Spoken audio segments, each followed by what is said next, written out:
Good day, everyone, and welcome to Pinelands High School's presentation as part of World Education Week. We are honoured to be a part of this international conference, and we look forward to sharing our Rainbow Camp experience with you. We will start with a short introduction to our school and to the Rainbow Camp, followed by a panel discussion. Thereafter, we'll have some time for a quick Q&A. We hope that you enjoy our presentation and that you stay the hour with us. Enjoy.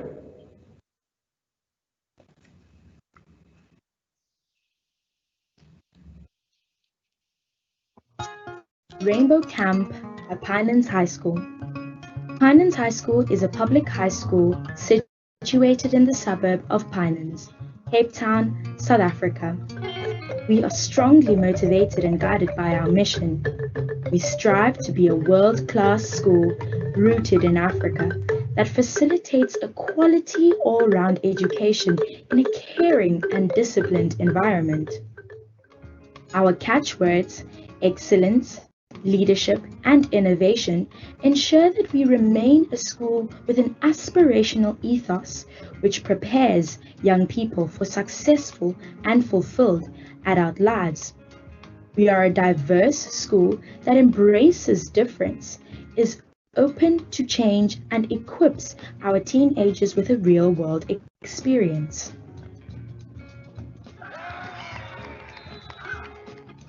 "21 years ago, the school developed a 4-day residential program entitled Rainbow Camp for grade 11 students ages 16 to 17. Students are invited to apply for a position on this camp. 20 participants are selected based on varying demographics, including race, language, gender, religion, culture, and socio-economic backgrounds.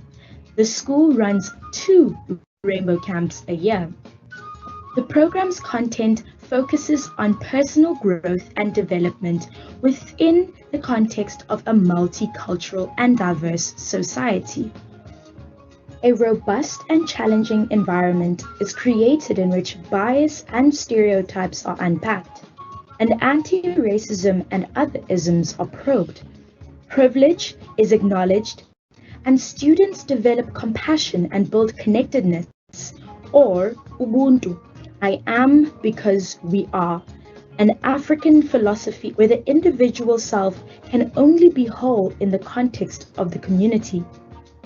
This transformative program has at its heart the desire to equip young people to be leaders of change in our fractured world, and in particular, our post-apartheid society. Hi, my name is Westy. I'm matriculated from Pinelands High School in 2003, and I was a part of one of these life-changing Rainbow Camps back in 2001. And one thing I can say is that it's a camp that changed my life. I still talk about it today. It is an impactful camp. It is something that really allowed me to take out inner discrimination and stereotypes that I felt like were never there because I went to a school that was multiracial, and it made me face it in the most direct way possible. And the beautiful thing coming out of that camp is that we were splashed into a society that didn't have the benefit of the Rainbow Camp. And I suppose that was so eye-opening because from there, it made us ambassadors. It made us change agents in that moment after returning from that camp to make sure that discrimination and to make sure that any stereotypes embedded in us, whether we know it or not, are addressed head-on. Rainbow Camp really opened my eyes to a lot of issues and the reality of how these issues affect people. We have to actively think about and engage with these issues. It's not enough to simply not take part in prejudice and oppression. I have to actively fight against it. I never knew that spending a few days with people that I didn't really know would change so much in my life. Every activity that we did had a lesson behind it. We could teach others, be ourselves, and most importantly, make mistakes in a safe and loving space. I found Rainbow Camp to be very eye-opening in terms of the baggage that people have and remembering to be kind to people because you really never know what people think about or how things look from other people's perspectives or what's going on in their lives. And it's a great camp, people that you've never met before, you find yourself creating new bonds and new friendships, and people that you've known for years, who consider your best friends, you can find yourself learning more about them as well. So I think that it really has been one of the most interesting and kind of revolutionary experiences in high school.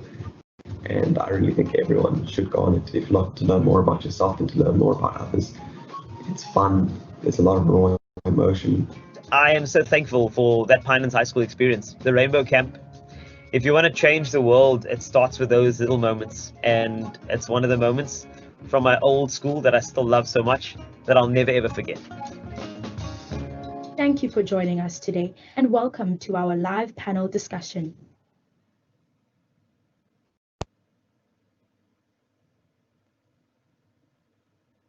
Good day, everyone, and welcome to Pinelands High School's World Education Week presentation. In case you missed our intro, we are a public co-educational high school in Cape Town, South Africa, and we serve a diverse community. My name is Dave Campbell, and I'm the school's principal. Our presentation focuses on our Rainbow Camp, a life-changing residential program for students aged 16 to 17, grade 11. The program has been running for 21 years and focuses on critical areas of personal growth and development in our multicultural and diverse society, including bias, stereotyping, and anti-racism. We are very grateful to the early founders of this program 21 years ago, Judith Barron, Murray Gibbon, Tracy Henry, and Zuleika Gayler, and in particular Judith Barron, who ran and advanced the program for many years. With me are a panel of staff and students, all who have been involved in the Rainbow Camp over the years. And I welcome them very warmly as they join us. I'd like to introduce them to you briefly. First of all, Mrs. Michelle Owen Barnard is our school counselor, psychologist, coordinator of the program. Michelle is a registered clinical psychologist. She's been involved in counseling in a variety of settings over the past 10 years.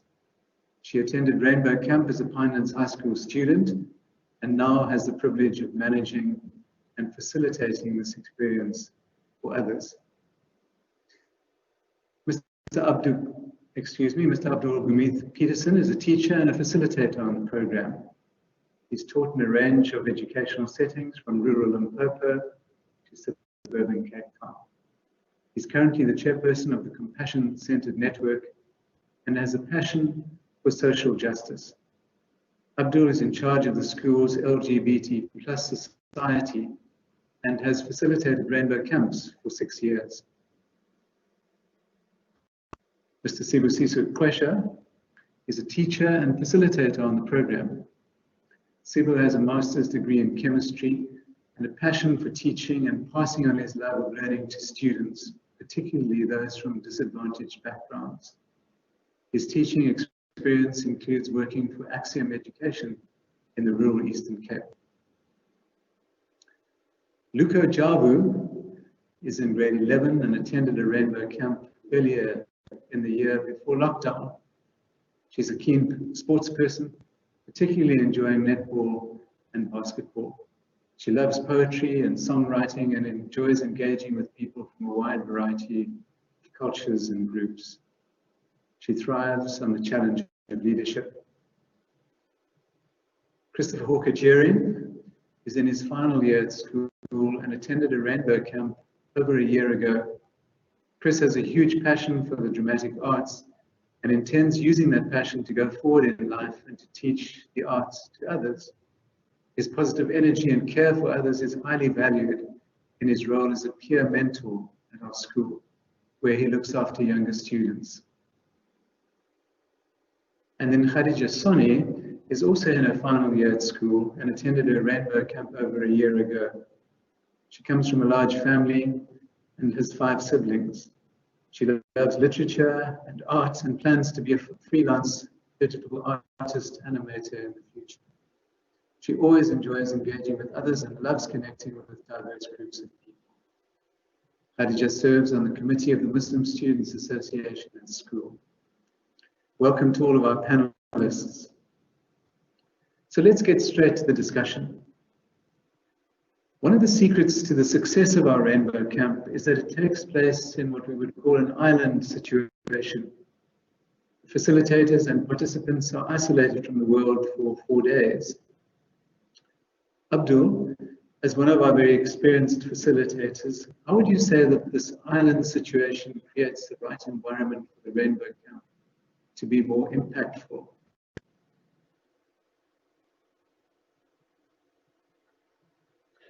So we create this island situation by taking a group of learners, a group of students out into the middle of nowhere in the mountains for a weekend. So it's about 20 students that we take.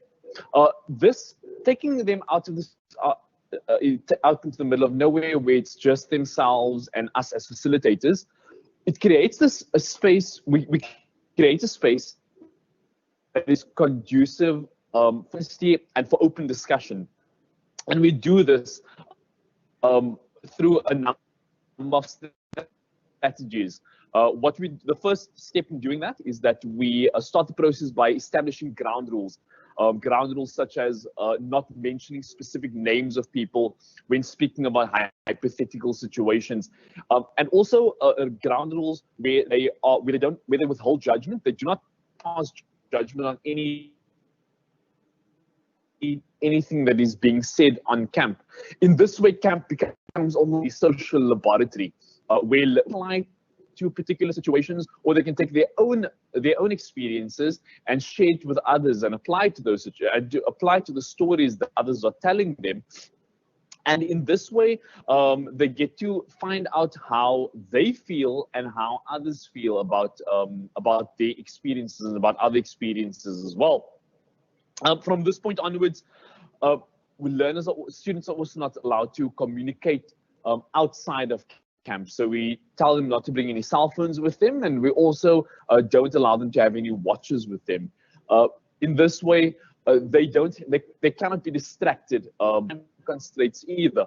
So they have no choice but to grapple with whatever sensitive situations in front of them, and to interact with a diverse group of people that's already around them.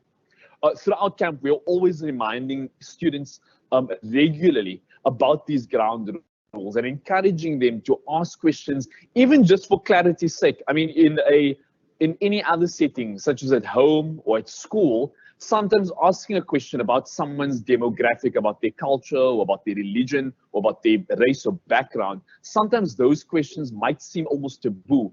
But on camp, this is not the case because of these ground rules that we put in place. And essentially, because of all these ground rules and because of the open discussions that we encourage, students reached and they feel that the weekend has been a life-changing weekend for them. Thank you, Abdul. So there's clearly power in the isolation and in the building of a space of trust as well. When we select the group for each Rainbow Camp, it's created in an intentionally diverse way. And students are not necessarily acquainted with one another before they attend the camp. Chris, as a past participant, to what extent did this factor help to make the experience more meaningful for you? Well, with the way that the students weren't necessarily fantastically well acquainted with one another, it called for us all to get to know each other better. It encouraged conversations between us to get to know the basics of one another, but it also provided a place for people to get to know each other on a deeper level. It's human nature to make assumptions about people based on what we think we know about them. And the unfortunate truth is that upon getting to know someone better, one can almost always look back and see that their perceived notions of a person were completely wrong. This was explored in one meeting on the camp, and I had realized that I'd been making these assumptions about even people that were on the camp. But little did I know that one of the people that I had unfairly made an opinion of walked out of the camp with me, with us both being able to call each other a friend. Also, with a large majority of the campers being relatively unacquainted with each other, you didn't really find people clutching to their friends instead of socializing with everyone else. People went about talking with everyone and just getting to know each other better, rather than just sticking with their buddies. And it really enriched the conversations on the camp. Thank you, Chris. So this physical and I suppose emotional environment which was created seemed to have had quite an effect on you. Thank you for sharing that. Michelle, as the person who's coordinated this camp for the last few years, tell us about how you and your team go about both revealing and challenging bias, prejudice, and racism. So I should just explain upfront that one of the aspects of this amazing camp is that participants are sworn to secrecy about the details of the events, so that it doesn't ruin the experience for any future campers. So I can't disclose the exact nature of the main activities, but I'll mention some examples. A simple introduction that we use is showing participants abstract images and asking them what they see or what they interpret. And the mere fact that we have different viewpoints demonstrates that we are vulnerable to bias, that we understand the world through our own viewpoints, and we can clash with others when theirs appears wrong to us. For example, an image of a number 6 painted on the ground. If we're standing opposite one another with the number painted between us, to you it might look like a 9, but to me it's a 6. And we can argue and accuse each other of being wrong, but neither of us is wrong. We just have different viewpoints. So these kinds of discussions also help us later on. For this example in particular, it helps us to see that one of the solutions to issues of prejudice is to take a step outside of our realm of experience and reposition ourselves to be able to see from another person's point of view or another person's reality, as Chris mentioned. And other examples of activities involve one where we show students faces of people from different cultures, different ethnicities, and we ask the students to pair those faces with names, which of course elicits stereotypical racial thinking and sets up discussion there. We also elicit some reactions as well by setting up a scenario where participants are required to select individuals from a larger group based on described characteristics. They get limited information about people, and this elicits bias and judgment as well in our thinking of other people and paves the way for further discussions.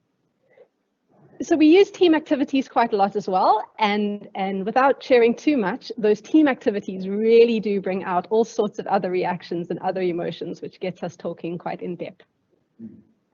We watch a lot of video material as well, and this includes a documentary of teacher Jane Elliott in the 1960s. She was a 3rd grade teacher, and she set up a social experiment with her students where essentially it was a power imbalance situation in the classroom. She conditioned her students to believe that they were better than others based on the color of their eyes.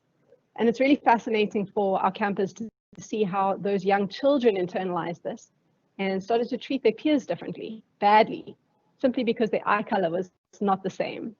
And they began to believe that they were better than other peers. So this elicits discussion as well on how racism is internalized and perpetuated in society. And we can start to bring these conversations home where we're talking about students' experiences themselves, and make it more geared towards our communities and our realities. Thank you, Michelle. So this experiential learning is very powerful, and it must be fascinating for you, I'm sure, from one camp to the next, to watch young people being immersed in these activities and then coming to self-realization. Thank you. Luca, as somebody who attended Rainbow Camp earlier this year, just before COVID and lockdown, I think we are battling to remember a time before COVID and lockdown, but tell us about how you experienced some of the activities which Mrs. Owen Barnard has mentioned, and what did you learn from them? The activities were challenging and frustrating because they really challenged the way I thought and acted. But there was always a lesson learned at the end. I learned that I need to ask questions on why things are the way they are. And these activities help change our mindsets for the better. The activities will also assist me in the future to be able to deal with issues such as racism. We learn to think before judging people or the situations they are in, because we don't know why they are in those exact situations. Indeed. Luca, it sounds as if stereotypes and biases were exposed on the camp. And why do you think that these exposures of stereotypes and biases might be valuable? Examples of these stereotypes were white people are racist, Muslims are rich, black people's hair doesn't grow. With these stereotypes being exposed, we were able to assist one another without judgment by explaining why it is that these stereotypes are not true. By assisting one another, we were able to dismantle these, we could help dismantle these stereotypes within our society and ask each other uncomfortable questions so that we are able to understand different people instead of having preconceived ideas about people. Personally, my stereotypes were influenced by media and what I saw. On camp, other students explained how these stereotypes affected them and how difficult it was to express themselves. This made me realize I was labeling people without any knowledge of the type of person they are. Hearing other students' experiences with stereotypes showed me that the impact of stereotypes, or what impact stereotypes had on people. I now know that before making assumptions about people, I should ask questions and do research. Thank you, Luca. Some profound change, it sounds like, in the way in which you see the world and other people. Chris, back to you. I know that the Rainbow Camp experience engenders a remarkable openness between participants. How did you experience the level of openness between students, your fellow participants, and how did this influence the level of sharing over the course of the camp?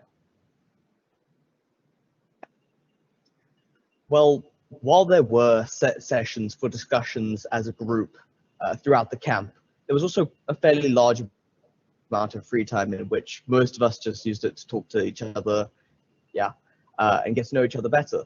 A personal experience that arose from the camp, which I hold very dear to my heart, is the continued interaction over the course of the camp with one Muslim learner that I somewhat knew before the camp, but I never really made much in terms of major conversation with them. So we were acquainted with each other, but not exactly what one would call friends.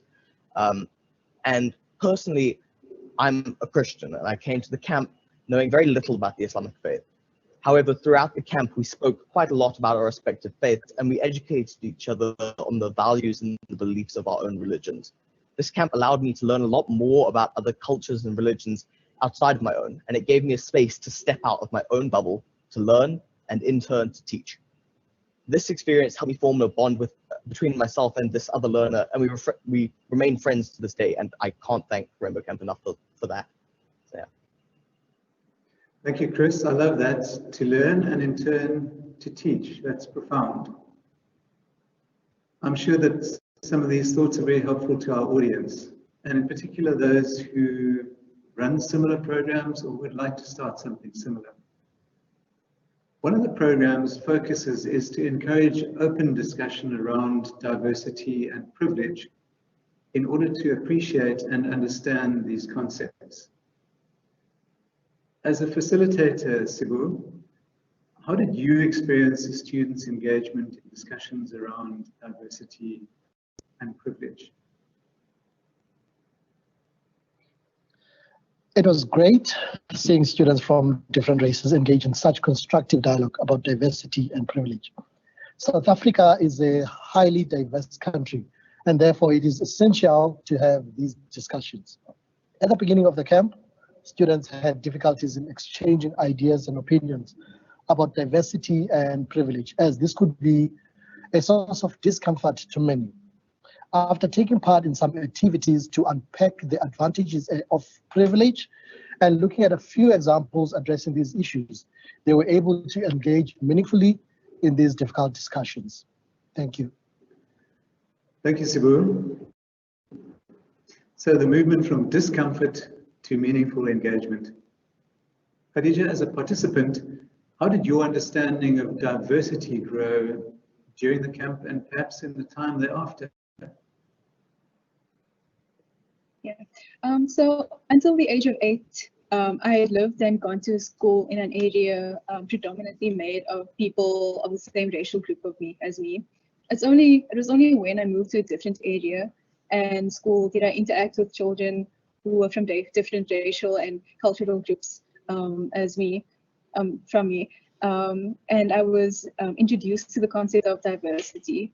And before I was aware that South Africa was made out of millions of people from different racial and cultural groups, but it didn't quite hit home. And for me, Rainbow Camp, it allowed me to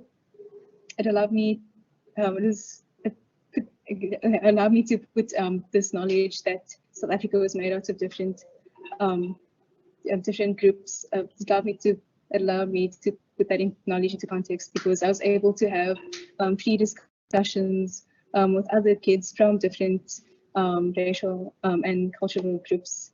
And by listening to their conversations and to their stories, I learned about the injustices that were faced, and I learned that some of those things that I experienced, and I learned that I could be part of the problem by not saying anything against it, or I could be part of the solution by speaking out against it. And by listening to other people's stories, I could see cracks in the diverse country that South Africa tries to be, and the world should strive to be. And over the course of the camp, my appreciation for diversity grew as I formed close friendships with people who are so different from me in so many different ways, but we are so similar because we all share pain and happiness. And I have Rainbow Camp to thank for that. Thank you. The idea of listening to one another's stories is very powerful, and that is really, in some ways, the heart of the Rainbow Camp. And Khadija, what about the concept of privilege? Did you come away with a new sense of what privilege is, a new understanding of privilege? Yes. By listening to the stories of my peers, I learned just how privileged I am and how many things I take for granted. It was a strict reminder that no matter how low in society I think I am, I always have something that the person next to me can only dream of having. And I cannot listen to someone's story to respond with the intent to respond, but rather I have to listen with the intent to listen and to learn so that I can know what to do differently.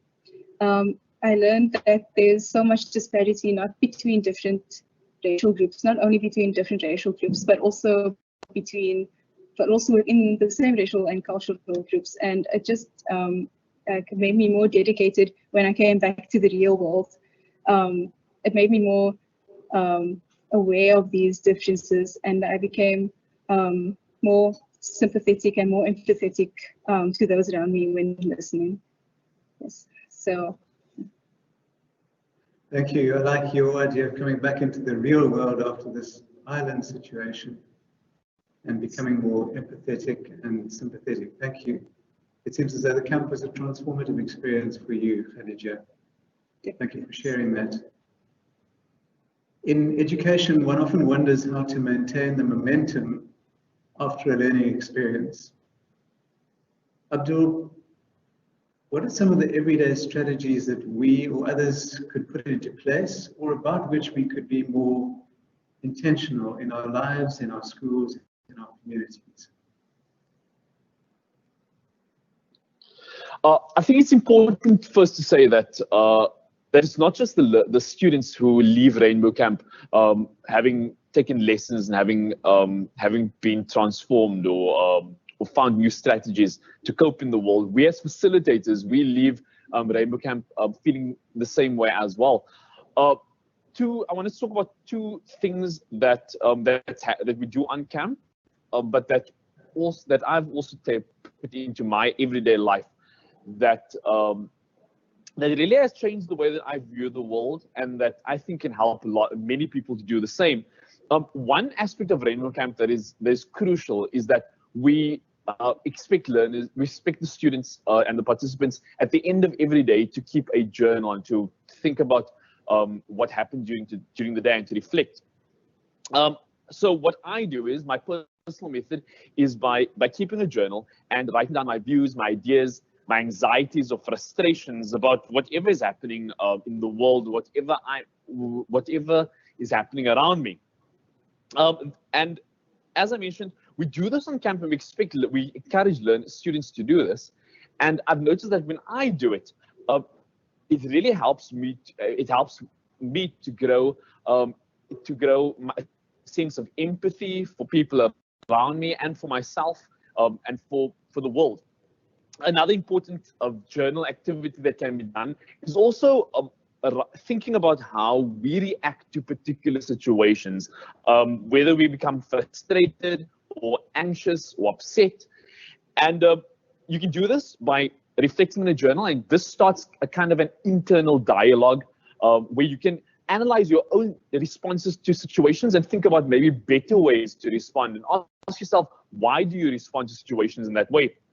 The other practice that I regularly engage in is, and this is actually something that Professor Jonathan Jansen, the educational expert, speaks about in his collection of tweets, Letters to My Children. He speaks about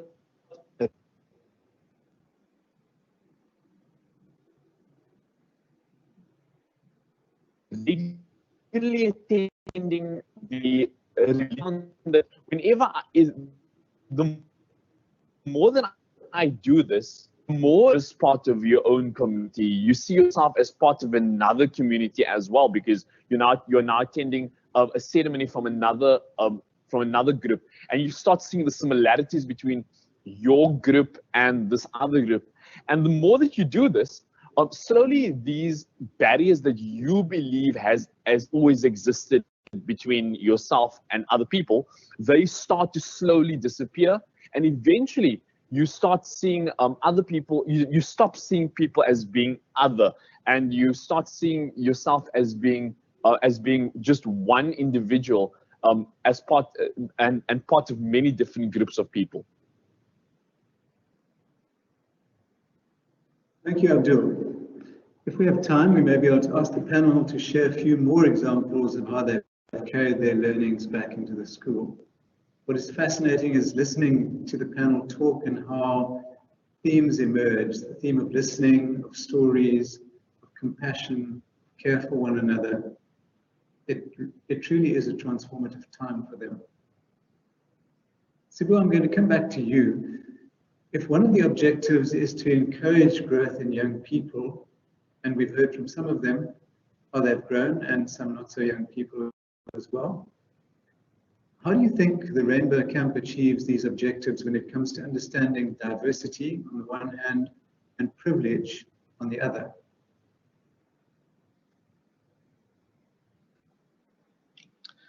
Well, students were challenged on a personal level with regards to perceptions and stereotypes. These conversations allowed students to comfortably have discussions about diversity and privilege in a respectful manner. At the end of these discussions, students were inspired to be better citizens and are now able to share experiences, views, and opinions within the school community. Hopefully, wider community as well, about diversity and privilege. I grew up in a rural community where I was not exposed to people of different races, only my own. I personally found the Rainbow Camp to be informative, and I also had to unlearn the views I had about other race groups as well. Thank you. Thank you, Sibu. So these concepts, which so many of us take for granted, are clearly unpacked and understood, and young people and older people take them back into their lives, into their schools and communities. Thank you, Sibu. Before we take a few questions, just a word of thanks to our panel. I'm sure they'd love to engage more with you as you send your questions through to us. I'd like to say a few words about the name of the program, the Rainbow Camp.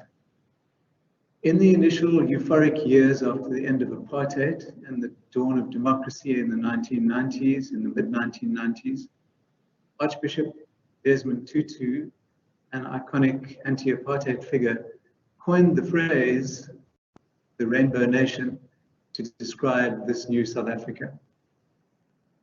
In this post-apartheid era, the phrase has been treated with some cynicism, as the original ideals of Mandela and Tutu and others have faded somewhat.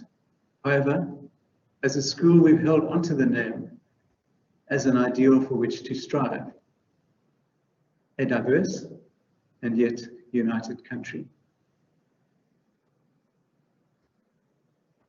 We have some practical take-home tips for you, which we hope have emerged during the course of the discussion, but I'd like to just run through them again so that if you are interested in this concept, you might take some of them or all of them and use them in your own context.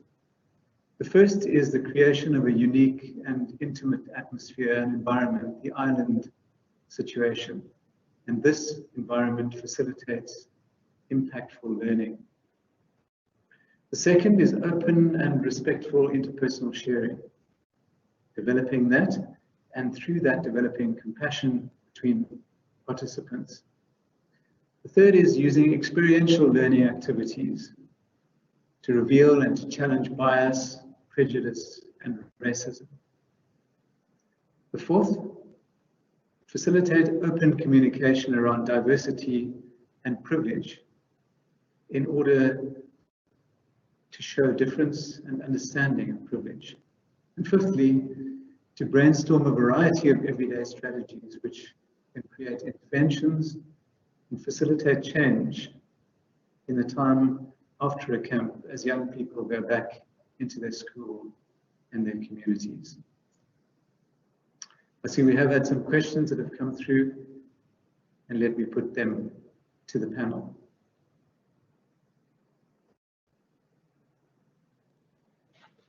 Hello.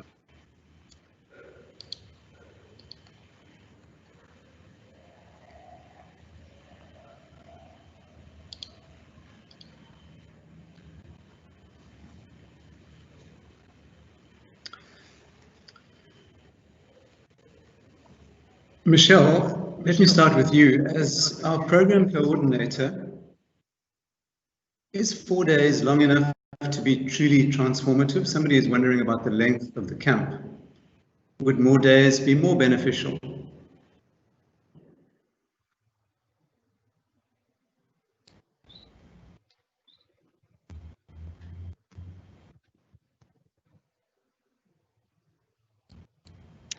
It could, yes. Although I think that the 4 days of the camp involve an intense program, which of course makes the experience rich and dynamic, it's possible that extending the time could lead to an interaction fatigue. You know, the students expend a lot of concentration and energy, and they engage deeply over the course of the camp.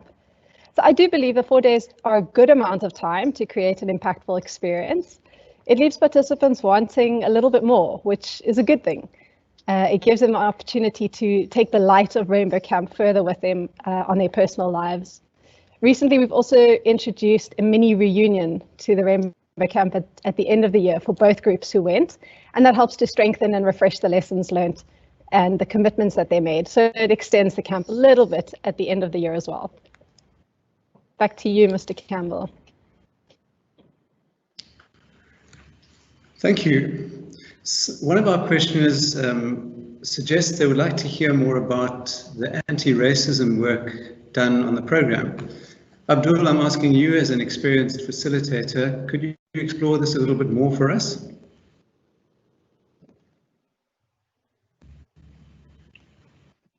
Yes, thank you for that question. Well, we start on the camp. We start speaking about the different levels of othering. We start with stereotypes, how that can escalate towards prejudice and eventually discrimination. And in these types of discussions, race is something that will inevitably come up. In all our experience, when you start talking about stereotypes and prejudice and othering, it's normally a race that is the most prominent kind of idea that comes up. And because the camp is so diverse and we have students from different backgrounds on camp, we have people who have experienced this type of othering and they've maybe had this type of like stereotypes or discrimination said against them, on camp they are able to tell the rest of the group how they feel about it, or whether these stereotypes are true or not. And as mentioned earlier, because the on camp our rules create such a safe space, learners don't feel that there's a taboo around asking questions or about making comments. And so there's kind of a platform for those who have had these thoughts about others, and for those who have actually experienced those those types of stereotypes and discrimination. There's like a space for open discussion, open dialogue between that, and in that way we are able to tackle racism on the camp. Back to you, Mr. Campbell.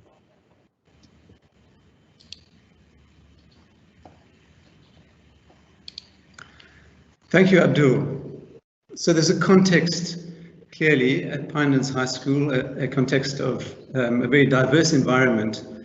And so the school in its diversity supports, I suppose, if you like, the camp, and the camp supports the school. Perhaps more about that later. Khadija, here's a question about how we manage students who did not get the opportunity to go on a camp, and maybe they feel they've missed out. Do you have any thoughts on this? Yes, thank you, Mr. Campbell. Yes, so we have 2 camps per year. The second camp is for those who did not have the chance to go on the first camp to go on this camp. And also we try to, those who have been on Rainbow Camp, they try to be the ambassadors from Rainbow Camp to share what they've learned from Rainbow Camp, to share the lessons that was learned, such as having open discussions and listening to each other, and by remembering the things that they've learned from Rainbow Camp and implementing it in their daily life, they can spread the message of Rainbow Camp and the spirit of Rainbow Camp through that togetherness. Yes, I hope that answers the question.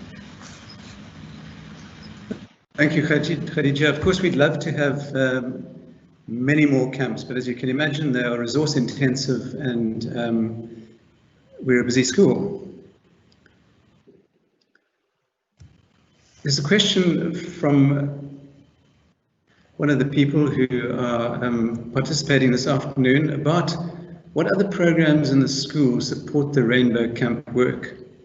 In other words, is this a one-off, or are there other opportunities in the school to do this kind of work with young people? Chris, what do you see the school doing from your perspective?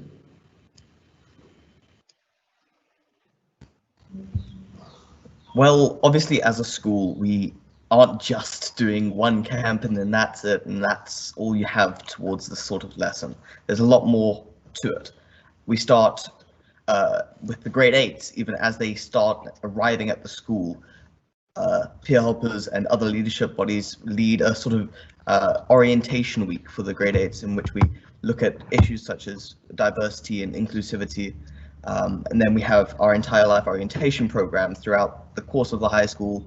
We have the peer helpers in themselves helping with any issues that any other grades might have, RCL discussions, and also very importantly in general school life. We're a school that very much so tries to tackle these issues. We make it an effort to go out of the way to make sure that these issues are properly addressed.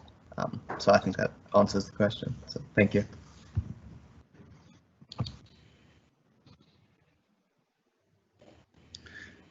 Thanks very much, Chris. Sibu, I'm going to ask you about your feelings about having more than 2 camps a year. There are a couple of questions around this. And perhaps you can contextualize that for us.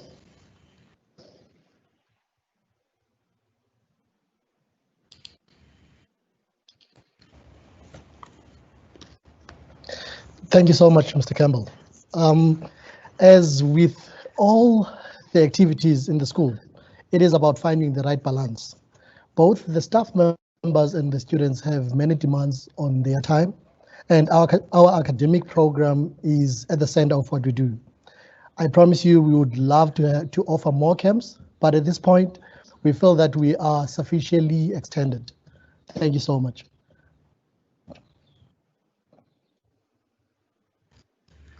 Thank you, Sibu. Luca, you're a young person in grade 11. You have a year left of school. You went on a rainbow camp just before lockdown.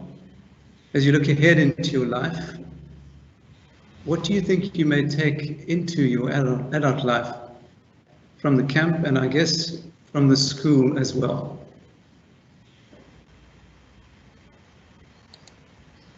Thank you, sir. At camp, we are all put into a safe space where we are able to express how we honestly feel without the fear of being judged.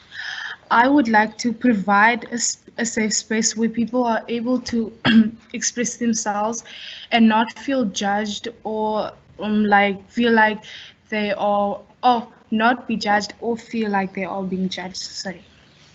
Thank you, sir.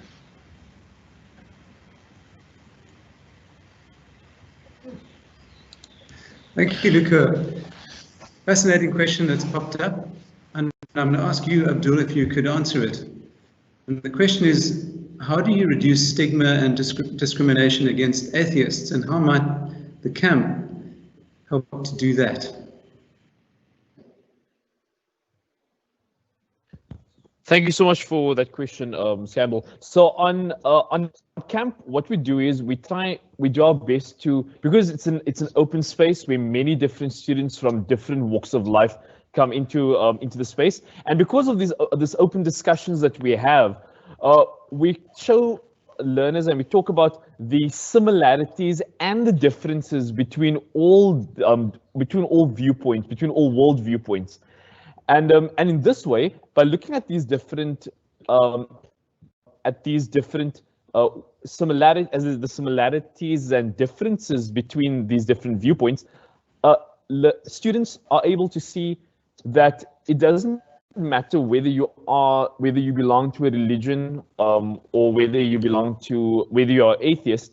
That in fact there is similar ground that everyone kind of can see, that everyone can relate to. At school, we also teach the book Life of Pi in Matric, which deals very heavily with the differences between fact and truth. And by discussing these concepts about what it means to believe in a fact, or what it means to believe in a truth, students can see that in fact their beliefs are all similar anyway. So again, like I said, it doesn't matter whether you're atheist or whether you're religious. We teach children that all viewpoints are valid viewpoints. Thank you. Back to you, Mr. Campbell.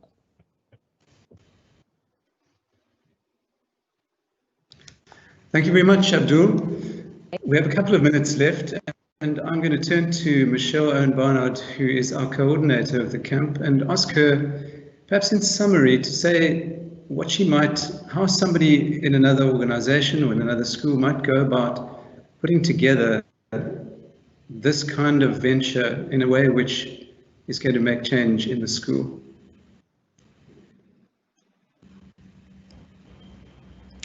Thanks, Mr. Campbell.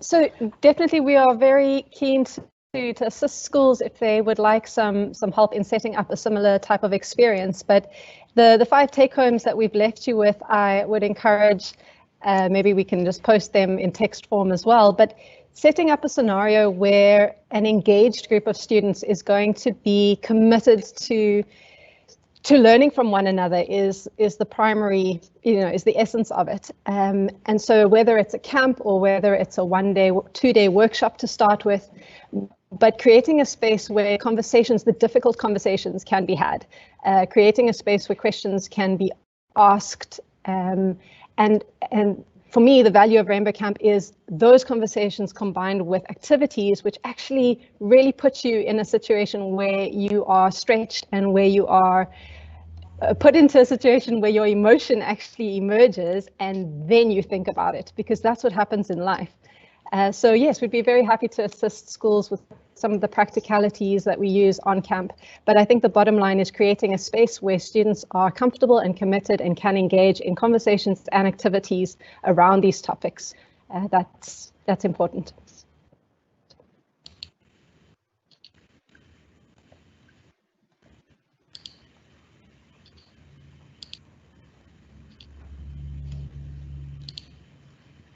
Thank you, Michelle, for that summary.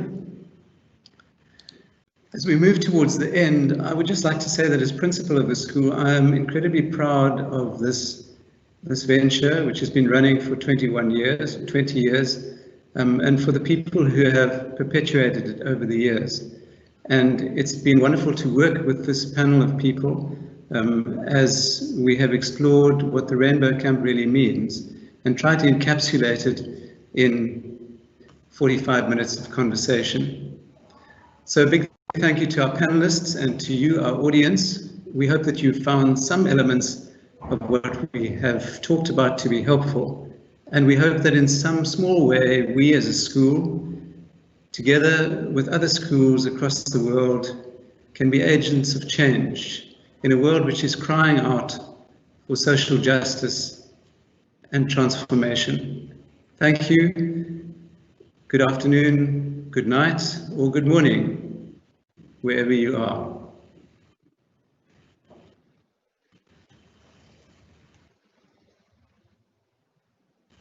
My name is Vikas Pota. The reason why we're organizing this global showcase for World Education Week is we believe that schools have incredible expertise in making sure that learning outcomes improve. Given the state of the world, we want to see the expertise from this particular school being replicated in schools all over our planet so that the world becomes better for everyone. That is why I congratulate this school for what it does and hope that those listening can take away conclusions as to how they should actually approach their own improvement journeys. Thank you all for participating, and I look forward to seeing you in many of the other events this coming week. And I also want to take this opportunity to thank our sponsors for supporting this incredible work, without whom we couldn't have put together this global showcase. Thank you, and I wish you well for this event. Fast-paced social, economic, and technology-driven change is redefining our world. And having a broad range of skills, such as creativity and problem-solving, has become far more important than being able to memorize information. To redefine how our children learn and to empower them for the future, parents, teachers, and policymakers must stop overlooking a powerful part of the solution: learning through play. Play is the rocket fuel of child development, and there is a growing body of evidence to support that play is fundamental for children's positive growth and well-being over time. It is also an essential way to foster the skills required to thrive in today's world. The LEGO Foundation aims to build a future in which learning through play empowers children to become creative, engaged, lifelong learners. To do so, we work with a range of partners around the world to change the hearts and minds of all of those who influence children's lives through our programs, research, and advocacy, so they can all embrace the transformative power of play. Examples of what we do include making sure that caregivers, practitioners, and policymakers understand the importance of play, investigating, testing, and scaling new ways to bring play-based learning into homes and schools, using play to help millions of the world's most vulnerable children cope with adverse childhood experiences and toxic stress, or conducting research with some of the world's leading research institutions. Please visit our website and follow us on social media to learn more.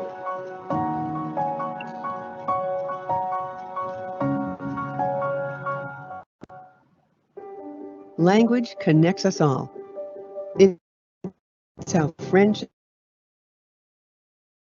are and lessons are learned.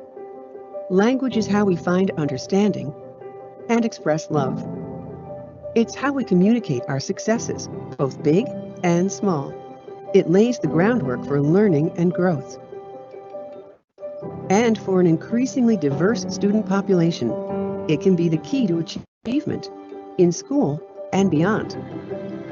That's why Rosetta Stone Education is dedicated to language and literacy.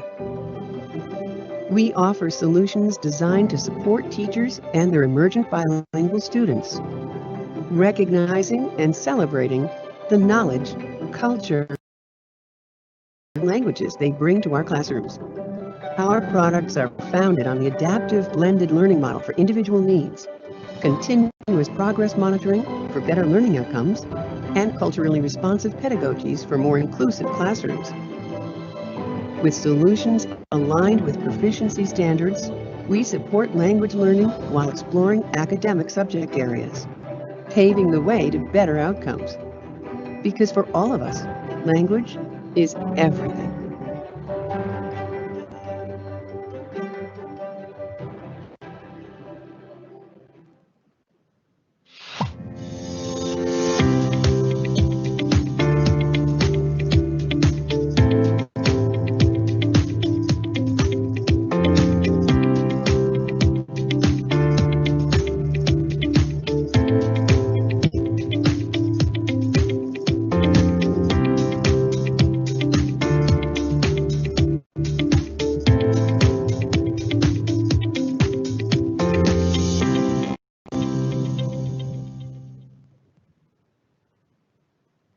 Dear T4 community, we talk a lot about teachers these days, but we rarely listen to them.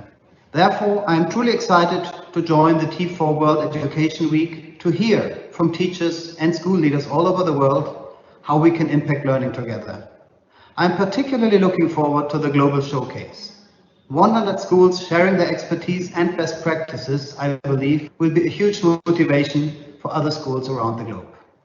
I'm equally impressed by the T4 Solutions Challenge, its finalists and their solutions to real-world issues in education. This gives me hope that we can, together, turn around education globally. The Jacobs Foundation is a proud supporter of the T4 World Education Week because we share a vision to reimagine learning and education by bringing together the brightest people who understand how children learn. Let's do this together.